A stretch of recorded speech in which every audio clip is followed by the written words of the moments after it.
চারদিকে পানি থই থই করছে, কিন্তু এ পানি দুর্গন্ধ এবং নোংরা। সাতক্ষীরার তালা উপজেলা এবং সদরের বিভিন্ন স্থানের মানুষ এখন এই পানিতে নিমজ্জিত। দেখি এখানকার ভুক্তভোগী মানুষ কি বলছে। আমরা এখন স্কুল থেকে অনেক কষ্ট করে আসছি এবং আমাদের বাড়ির উঠোনে পানি উঠে গেছে এবং আমরা পানি আনতে পারছি না।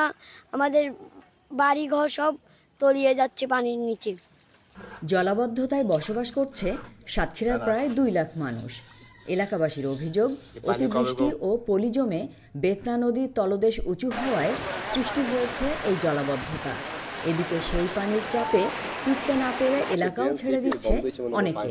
বহু মানুষ চলে গেছে এলাকা ছেড়ে, বহু মানুষ যারা ভাড়াটিয়া যারা ছিল, এইসব বাড়ির ভাড়াটিয়া যারা ছিল তারা সব চলে গেছে। অন্যদিকে চলে গেছে, তারা অন্য জায়গায় যেয়ে থাকছে।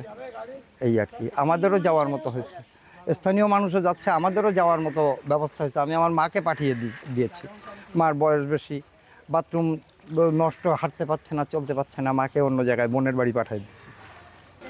মানবেতর জীবনযাপন করছি আমরা, দেখতেই তো পাচ্ছেন এই বিগত 1 মাস ধরে এভাবে জলাবদ্ধ এলাকাটা।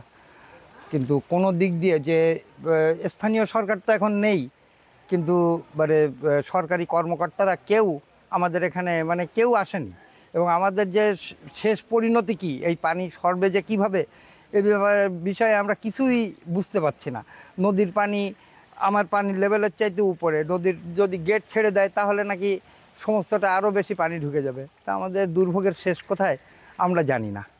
পুকুর, টিউবওয়েল ডুবে সৃষ্টি হয়েছে ব্যবহারযোগ্য সুপেয় পানির অভাব। মানুষের মাঝে বাড়ছে পানিবাহিত রোগ। ভেঙে পড়েছে 57টির বেশি কাঁচা ঘরবাড়ি। এরপরও প্রশাসন এসব ভুক্তভোগী মানুষের পাশে দাঁড়াচ্ছে না বলে অভিযোগ করছে এলাকাবাসী।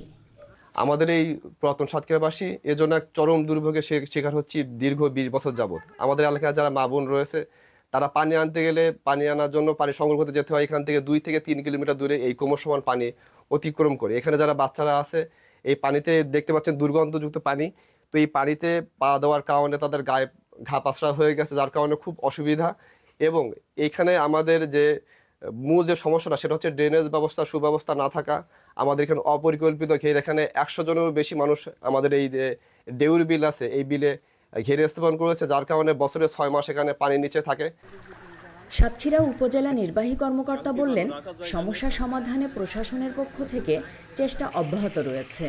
দ্রুতই এ সমস্যার সমাধান করা হবে। আগামী 3-4 দিনের মধ্যে ইনশাল্লাহ আমরা মোটামুটি মানুষকে অ্যাকসেপ্টেবল পর্যায়ে রাস্তাঘাটে তারা চলাফেরা করতে পারে, বাড়ির পানিটা একটু কমে যায়, এটা আমরা চেষ্টা করছি। সাতক্ষীরায় ধুলিঘর, ব্রহ্মরাজপুর, ফিংড়ি, লাবসা, এমনকি সাতক্ষীরার পৌর এলাকার বদ্দিপুর, পুরাতন সাতক্ষীরা, মাঝখোলা, কামালনগর, ইটাগাছা, জিয়ালা সহ অধিকাংশ পানিবন্দী ভুক্তভোগী মানুষের দাবি, অবিলম্বে দ্রুত পানি নিষ্কাশনের ব্যবস্থা করা হোক। সবার প্রশ্ন, এর শেষ কোথায়, এর প্রতিকার কি? আমিনা বিলকিস ময়না, চ্যানেল 24, সাতক্ষীরা।